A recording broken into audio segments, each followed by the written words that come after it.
US President Donald Trump's tariffs aren't just about trade. It's about power, and it's about making sure foreign countries continue to hold American debt even as the US pays only a low interest to service that debt.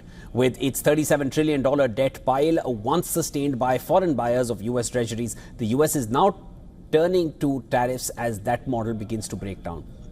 Many analysts are calling this move an engineered recession. The playbook is simple. The US has piled on a massive debt of $37 trillion.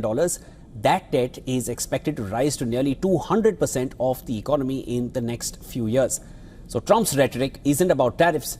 It's about the $7.2 trillion the US must refinance in maturing treasuries by the end of 2026.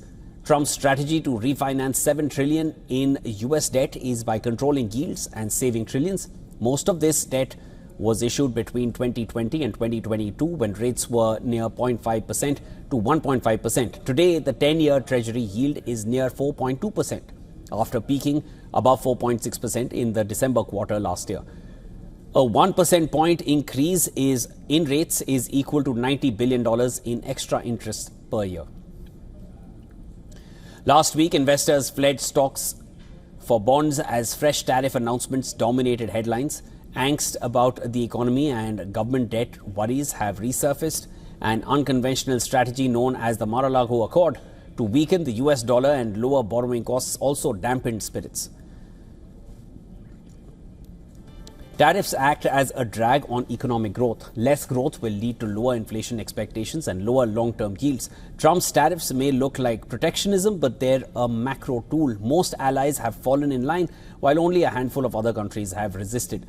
Amidst all the tariff talk, some investors are revisiting an earlier proposal from a top Trump official to reshape the global financial system.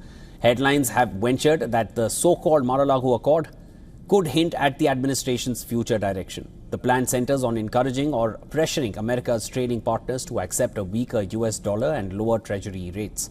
The goal is to reduce borrowing costs.